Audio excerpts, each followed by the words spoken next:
Welcome to the New Look for Pete's Sake podcast. I'm David O'Connor with David O'Connor Real Estate. And I'm Alex Blencarn with Blencarn Real Estate. And today we're going to be discussing the Peterborough City January 2024 market stats. So sit back, relax, get ready to be entertained.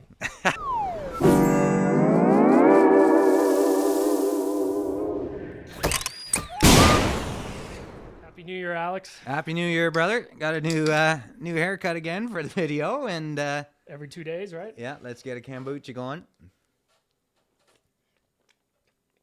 Not bad. Not bad. We're hoping if we start getting views that we can get an official sponsor. So this is the unofficial kombucha, organic bio kombucha sponsor. Unofficial. Yeah. Hopefully, if we get over 10 views, then maybe we can get a sponsor.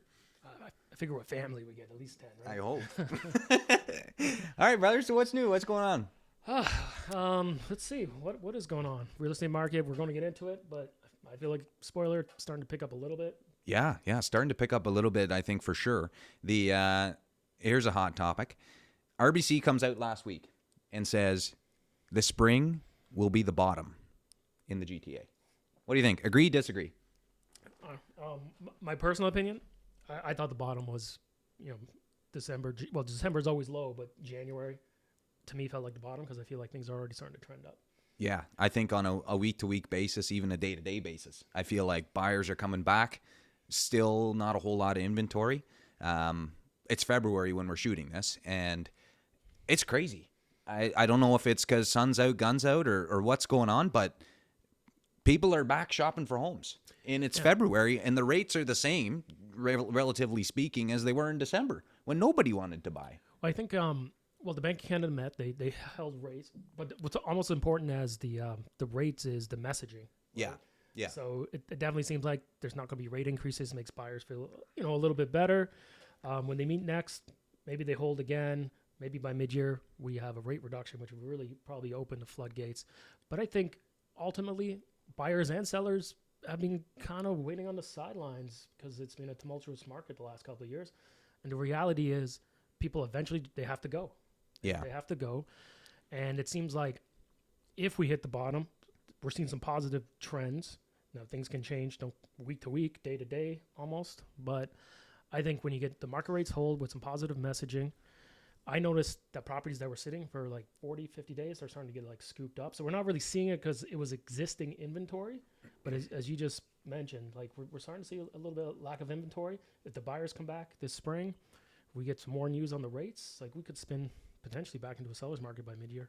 I can't see us declining. It's a prediction, but I don't know. Things are starting to pick up. For example, a prime example would be a property that didn't sell.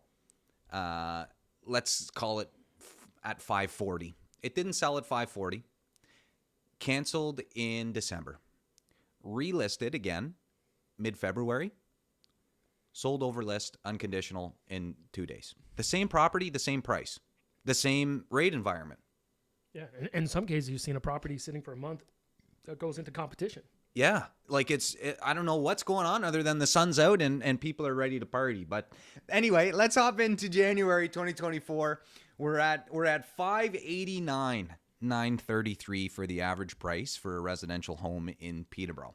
Now, that's pretty much the same as it was last year. So relatively, if you're going year over year basis, a slight decline, but generally the same. We were at 592 last year, and we're at generally pretty much 590 if you round it this year. Somebody predicted that. Yeah, somebody did predict that, and it's actually a month-over-month decline. So that's a bit weird to see us sitting here talking about how activity's picking up and the average price actually goes down month over month when December was allegedly slow. So what are your thoughts on that? I mean, the most popular product in January was a house that was priced between $500,000 and $550,000. Yeah. So that could be why, again, we've talked about it before, where it's just a distribution thing. Distribution and small sample size in our market. Exactly. So we haven't got there yet, but the amount of sales, like if you're under 100 sales and you get a half dozen, 10 that sell in the 800 plus range versus you were saying 5 to 550, makes me sound like investor types might be coming back too. Yeah, and there was a lot of entry-level product for sale in the January sort of December market where you could find a home because the comps weren't great. Again, that was something we talked about in the year of review when the comps aren't great because you're looking at November and December to price your home in January. So if comps aren't very good, you're going to be able to get a discount when that home is listed in January. What happens is in February when things start picking up a bit, then now your comps look a little bit different and homes are going to get listed for more, and generally they sell for more because they're listed for more because the comps basically warrant that sale price. Well, especially we all know the Christmas market, like the holiday market, things do slow down as well. And January's in a typical market are fairly slow. Even February to some degree. It's usually March you start to see things pick up. You got the cottage shows and when the snow melts, the buyers come out of the caves. And also on the listing side, if you unless you had the foresight to take some nice photos the previous summer when the greenery's in, you want to wait, sometimes to have those nice photos, especially for acreage properties or anything that has nice gardens. So it could be a typical year. Like I don't want to make the call, but things are shaping up, I think, to have something that resembles pre-pandemic, ebb and flows of your typical real estate, which means busy spring. Usually springs are the busiest markets. Little lull in the summer when everyone's kind of busy doing the family thing, and then picks up again in the fall. So let's see. Yeah, I always make the joke, or I'm going to start making it now. The only one shopping in December is Santa Claus. Yeah, just crickets for that one. So let's get into new listings. I'd like to take this moment to say I'm looking for a new podcast partner. I'm accepting resumes. Yeah, it's funny. You're not a dad yet, but you got the dad jokes. Yeah. So all right, so let's give me a guess on number of sales in January. What do you think? I have not seen these numbers. For January, I'm guessing 70 to 80 range. 53. Oh, yeah. Not good. Not good. Now, way better than 33 in December, but still not good for the last 5 years. So that was the lowest number of sales in January over the last 5 years. 2021 January and 2020 both had 63 sales. So about 10 more sales. Maybe doesn't sound like a lot, but when that's what, 15% higher, because 53 to 63 isn't really a big jump numbers wise, but it's a big jump percentage wise. So 70 sales last January and 70 sales in 2022 for January. So yeah, a decline in sales for sure year over year, but a giant increase month over month. And then for new listings, we saw 75 new listings.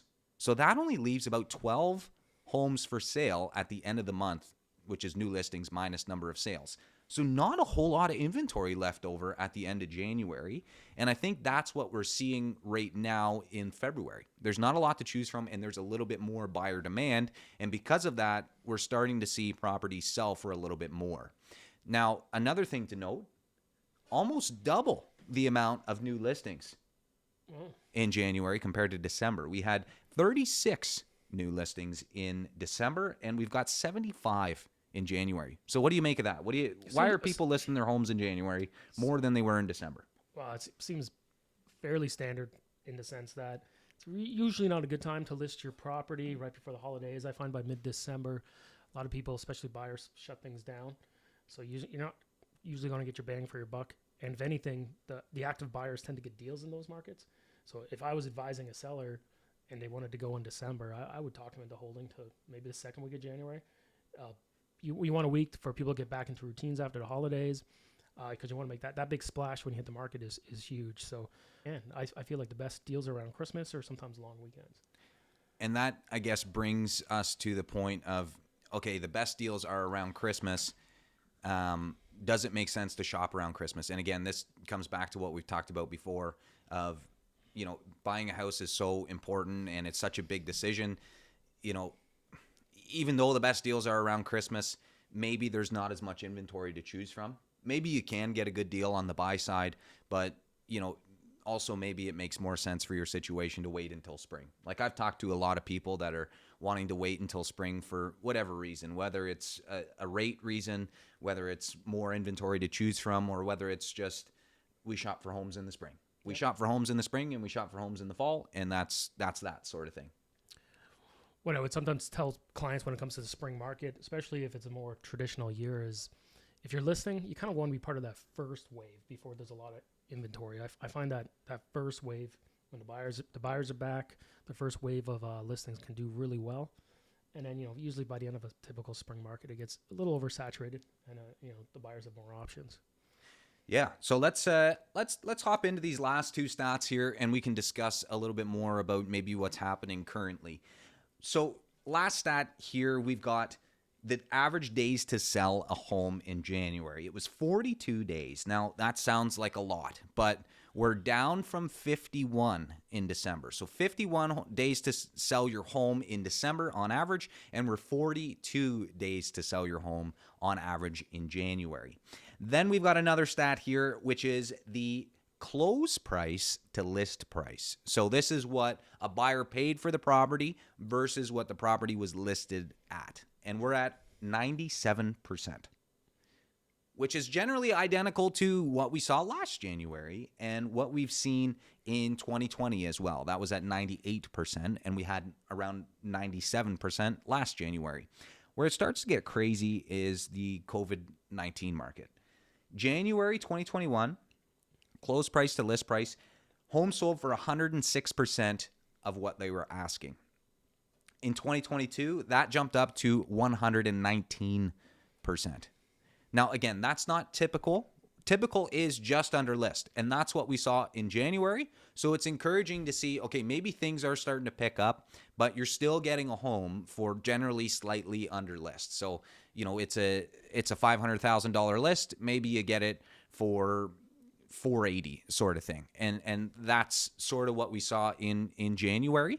And what do you think? Are we going to continue to see that, or do you think we'll start to see homes sell over list? And I guess a caveat to that question,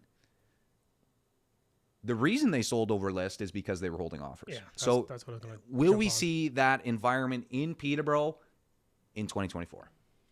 So I think the 2021-22 market, for the most part, especially for January numbers, they're anomalies. There was a lot of holding, especially that coming out of the holidays going into 2022. The market blew up. The peak was in February, which is usually a down month. There was a lot of people holding. There was a lot of activity, not a lot of inventory. Spike prices, so people were holding at a below market value. So I feel like that skews those stats when things are selling for what you said, 119%. Yeah. So 18-19% above list. Yeah. But on average too. It's not like you have this rock star agents that are finding this money that you shouldn't have gotten. It's because your $600,000 house was listed at $499, and you held offers because there's less inventory, drum up some competition to get multiples and try to weigh them against each other to drive the price up. I guess that's where the agent value can come in. But we're seeing a more balanced market, even though we're kind of in the first seller's market in over a decade. But I think just below list is more signs of something closer to a balanced market. And to answer the caveat question, I do think if buyers come back and the inventory doesn't go there, then people will start holding again, and that will skew that number. I think so too. I think so too. We've seen, don't quote me on this because it's just anecdotal, eyeball checking the market. Oh, wow, that sold for that. Oh, it was holding. I've seen maybe 3 to 5 properties that were holding in Peterborough maybe over the last 2 weeks. So it is starting. Will it continue, and will that strategy work for every property? Not necessarily, right? Like, I think it became a trend because demand was so high and rates were so low. What blows me away about this market in February, the rates are the same. You're still 5.5% to 6% for a fixed rate. But for some reason, other than sun's out, guns out, the the buyers are back, and I don't know why. How much does the weather play into it? Honestly, is it the sun's out? It's somehow 8 degrees and sunny in February because of unfortunately global warming, but it's 8 degrees and sunny in February, and now let's go shop for a home because there's not snow. And is that sort of maybe what we'll see, an early spring market because of the weather? It can impact it, especially actually another bunch of my clients that you tend to get deals on the waterfront market if you can weather the cold. I've seen a lot of people get deals, but by the time it melts, like people are going to come out in droves. I don't know. I'd say buyers are back. There's a lot of reasons, but one of them is sitting on the sidelines. Like there's people who wanted to go. They wanted to go 2 years ago. Rates got really high then, or there was too much competition. We're seeing people holding 30 offers on properties. When there's 30 offers, it means 29 people lost, right? So there's a lot of buyers who lost, in some cases, double-digit competitions. They kept putting offers in, agents working their ass off, but it's just the nature of that market. And then we spin into the rates go up. And in some cases, it put people out of the market they want to be on, right? And then now you're seeing a little bit more inventory. We kind of shifted a little bit into a buyer's market. People get over the holidays. I find it takes a couple months for the messaging to get across. Like, the buyers are catching up with the market. Mm-hmm. And they're like, okay, we might have a little bit more control than we did last year, plus the good weather, good positive messaging from the Bank of Canada, a lot of factors, but... Yeah, I think it's going to be interesting to see, and that's something that we're going to watch, from month to month, is that close price to list price ratio. We hadn't really talked about it before because we were sort of in a seller's market in, spring of 2023, things were starting to pick up. But, it wasn't something we'd sort of tracked before, but I think it's going to be important to track, throughout this year, because I think we will start to see, looking anecdotally and speaking on it, I think we're going to see that number increase in February. I don't know if it's going to be above 100, but I do think it's going to be above 97%.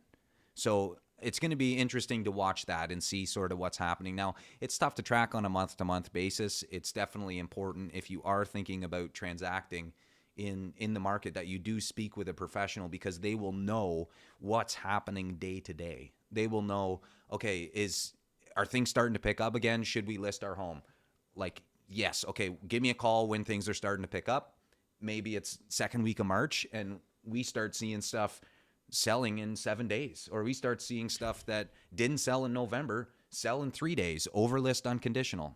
Okay, it's a good time to sell now. We should start getting in that process. And again, if you are thinking about selling, definitely start early. It's a demanding process. You can speak on it a little bit of preparing a house for sale.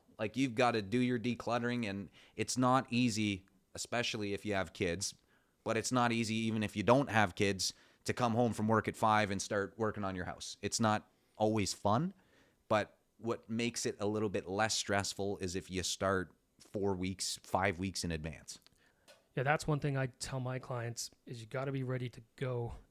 Pretty much in any market, it's easier to say than do, but sometimes you're like, okay, we're going to sell. And then I come in, I'm like, okay, we got to declutter. How long is that going to take you? You want to do, if you can, do some repairs, some painting. Maybe you want to get staging. Then you got to get the photos in, get the marketing done. Sometimes it can be 3 weeks, 4 weeks. So do as much as you can in advance. In a perfect world, it'd be good to have your listing ready to go in case you found something, especially when you're buying and selling. Yeah. But, I would say it might be a good time this spring for people to go and go early.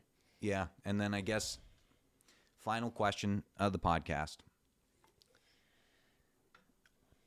Are we going to see an appetite for sale of buyers' property conditions in 2024? Is that era done? Or is that done? Or are we going to see, it varies on the property, but is that something that we're going to see in 2024? Are people going to have the luxury of getting their house ready for sale after they find a place, have that, 60 days to sell their place before they end up purchasing and closing on that property? Is that luxury going to exist in 2024? What do you think? I think it exists right now. I got a couple of deals done like that. And it's, again, we shifted into the first buyer's market in over 10 years. So right now there is an appetite. 2022, if you had we call it SOBP, sale of buyer's property condition, even if you had good money, they would just discard you because they had 29 other offers, right? Yeah.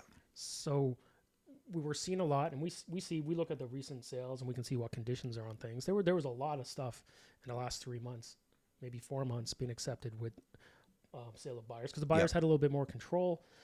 I think we could potentially shift into a little bit more of a balanced market, maybe start to skew towards a seller's market, spring, fall.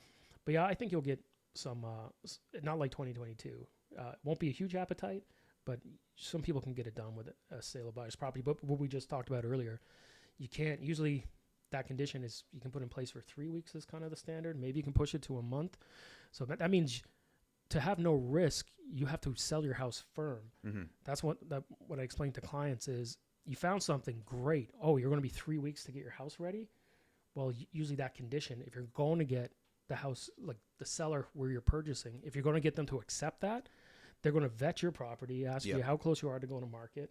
So definitely if you're buying and selling, you got to get it ready because, again, you might get that offer, but they might have 2-week finance on theirs. So you got to be firm if you want to avoid risk. So that's why you got to be ready to go within a week. I say if you got to buy and sell in any market. Yeah. If you're hoping to get that accepted. So I we'll see some for the right property. Obviously, I think in any market you could get an SOBP if you throw enough money at it. Yeah, and I also think we'll see an appetite for those move-up properties. It's because it's a different type of buyer, but under 700, I don't know if we're going to see a huge appetite for it. Above 700, like seller might be more accepting of it because, okay, I know that they will have a property to sell if they're going to move up into my property at 700,000. They're going to need to sell their 500,000 bungalow in the South End.